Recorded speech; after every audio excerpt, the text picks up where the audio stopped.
एक छोटे से गांव में एक किसान परिवार रहता था।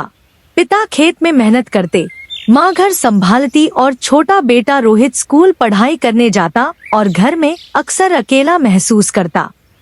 एक दिन वह अपने स्कूल से घर पहुंचा और अपने कंधे पे लटका बैग नीचे उतरते हुए बोला, मम्मी, पापा हमेशा खेत में रहते हैं, कभी मेरे साथ खेलते तक नहीं। बेटा, तुम्हारे पापा का सारा समय खेत और फसल में जाता है और उन्हें खेत में फसलों की देखभाल करना अच्छा लगता है।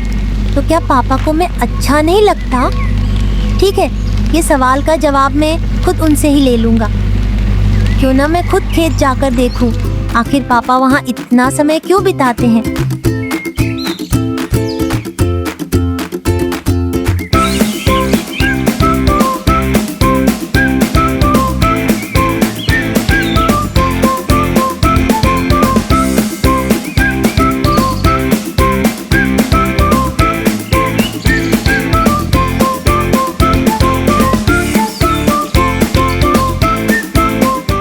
रोहित खेत पहुंचता है और देखता है कि खेत का दृश्य तो बहुत आकर्षक है, लेकिन पापा जो काम कर रहे हैं वह तो एकदम बोरिंग और कठिन लग रहा। अरे बेटा रोहित, तुम यहाँ अकेले कैसे? तुम्हारी मम्मी कहाँ है? पापा, मुझे आपसे बात करनी है, इसीलिए आया हूँ। माँ घर में है। ठीक है, तुम किनारे पेड़ के नीचे थोड़ा बैठो, काम कर लूँ, फिर साथ में बात करते हुए घर चलेंगे। ठीक है। रोहित पेड़ के नीचे खेत के पगडंडी में बैठकर हरियाली और ठंडी ठंडी हवा के मजे ले रहा था। तभी उसने देखा एक धान का पौधा हवा में झूमते हुए गा रहा है। रोहित उसकी ओर आगे बढ़ा।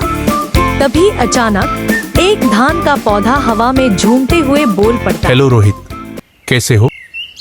अरे तुम बोल भी रहे हो? हाँ, मैं बोल सकता हूँ। कैसे? क्यों नहीं, मैं भी तुम्हारी तरह भूख लगने पर खाता हूँ, प्यास लगने पर पानी पीता हूँ। मुझे भी देखभाल की जरूरत होती है, जैसे तुम्हारे पापा और मम्मी तुम्हारी देखभाल करते हैं। परंतु तुम्हारी देखभाल कौन करता है? और तुम्हारे पापा मम्मी कहाँ हैं? रोहित, तुम्हारे पिता सिर्फ तुम्हारे ही नहीं, हमारे भी पिता जैसे हैं। उन्होंने हमें पानी, खाद और देखभाल दी है। क्या मेरे पापा तुम्हारे भी पिता? वो तो सिर्फ मेरे पापा हैं। हाँ, तभी तो वो हमारी देखभाल करते हैं, हमसे प्यार करते हैं और हमारे साथ अधिक से अधिक समय बिताते हैं। नहीं, वो सिर्फ मेरे पिता है और मुझसे ही प्यार करते हैं। अब मैं उस धान के पौधे को साबित करूंगा कि वो सिर्फ मेरे पापा हैं। आहा, माँ, मेरे पेट में बहुत दर्द है। अरे क्या हुआ बेटा?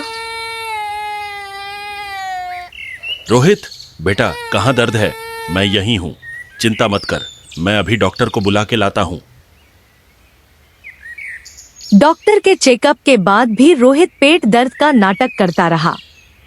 रोहित खुश होता कि अब पापा सिर्फ उसी पर ज्यादा ध्यान दे रहे हैं, अपने खेत और फसल पर नहीं।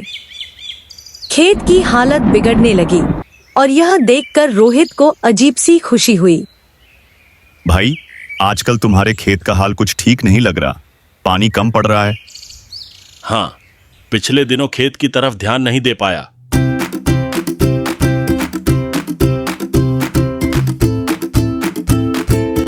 देखा, मेरे पापा सिर्फ मेरे हैं और मेरे साथ ही समय बिताते हैं और मुझसे ही प्यार करते हैं, तभी तो तुम्हारी ये हालत हो गई है। रोहित, सोचो, अगर हम सब पौधे मर जाए तो तुम्हारा परिवार क्या खाएगा? तुम्हारे पापा हमें इसलिए पालते हैं ताकि तुम्हें और गांव को भूख न लगे। बेटा, मैं तुझसे सबसे ज्यादा प्यार करता हूं, लेकिन मेरा प्यार सिर्फ गोदी में बिठाने से नहीं, जिम्मेदारी निभाने से दिखता है। अगर मैं खेत पर ध्यान न दूं तो तुम्हारी माँ और गांव के लोग भूखे रह जाएंगे। धीरे धीरे रोहित समझ गया कि पापा का प्यार जिम्मेदारी में छिपा है। तो आप हमारे लिए ही खेत में मेहनत करते हैं? हाँ बेटा, मेरा पसीने का हर कतरा तुम्हारी मुस्कान के लिए है। पापा, अब से मैं भी आपके साथ खेत में काम करूंगा ताकि मैं भी आपके जैसा मजबूत बन सकूं। बस बेटा, यही सच्चा साथ है।